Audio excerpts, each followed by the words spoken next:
Welcome to our Italy vlog series. This is part 1, Rome.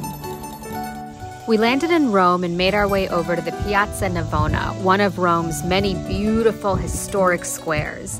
This one is centrally located and allowed us to be close to all of the attractions that we wanted to see.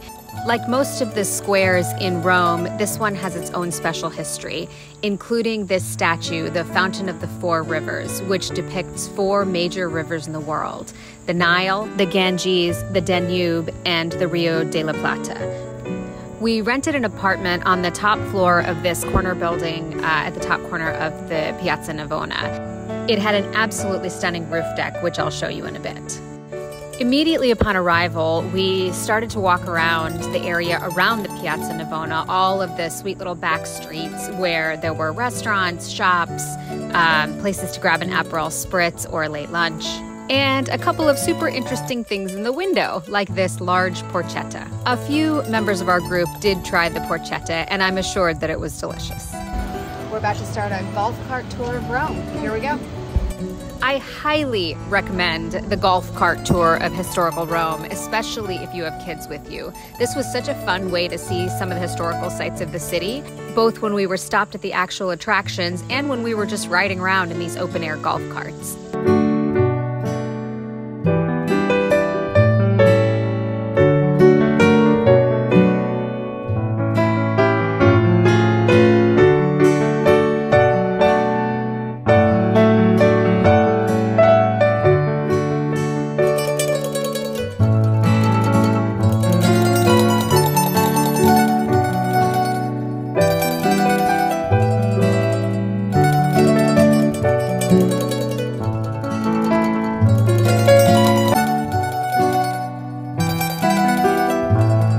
After the golf cart tour, we chose one of the many restaurants in the streets around Piazza Navona for the first of many Aperol Spritzes.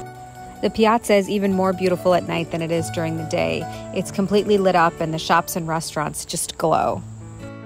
And as promised, this is the spectacular view at night from the roof deck of our apartment. Day 2 was Colosseum Day, one of the absolute highlights of our time in Rome and one of the main reasons we wanted to come to Rome.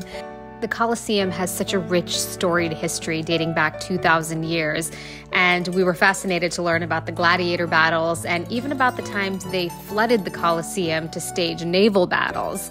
We walked through each part of the Colosseum, learning about the different levels and about where they kept the gladiators and animals down below. It really was almost like a prison at the bottom, with sweltering temperatures and no air or ventilation. So just standing in one place, you have 2,000 years of history condensed, like 360-degree view, because you stretch from the Colosseum, 1st century after Christ, Trajan's column, 2nd century after Christ, but you have 2 Renaissance churches on the side. You have the Italian Independence Monument on the left, the Victory Monument for the King Vittorio Emanuele II, 19th century, and that's Venice Palace, 2nd World War, when you see Mussolini in the videos addressing the crowd in Italy from the balcony. That's the balcony with the Italian flag. So you stretch from the Roman Empire 2,000 years ago until the 2nd World War. After a morning of touring, and based on an excellent recommendation from our tour guide, we headed over to a restaurant called Yotsava. There are a number of these kosher Italian restaurants in this neighborhood, and this one was particularly good. Highly recommend. One of my favorite things to do in a new city is to walk the streets. And Rome is one of those cities where you could spend entire days lost in the streets around the city.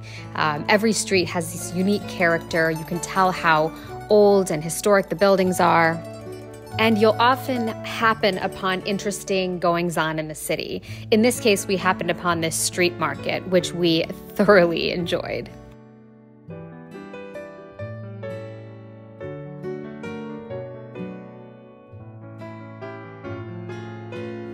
Day 3 in Rome, Vatican City.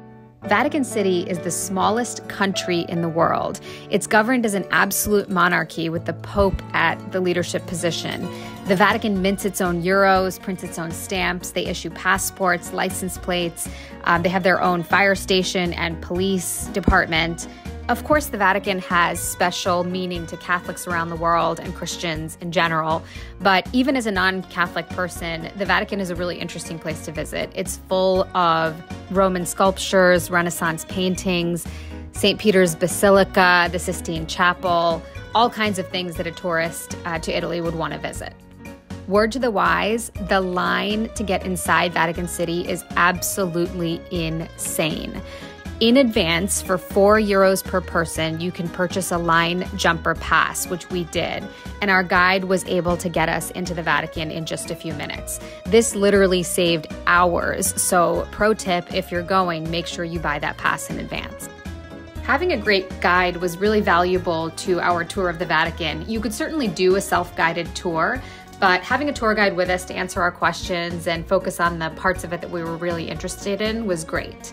When you go to the Sistine Chapel, you cannot take photos or videos inside the chapel, so we stood outside for a few minutes while our guide went over with us the interesting history behind the painting of the Sistine Chapel and how the images change as Michelangelo became a better painter.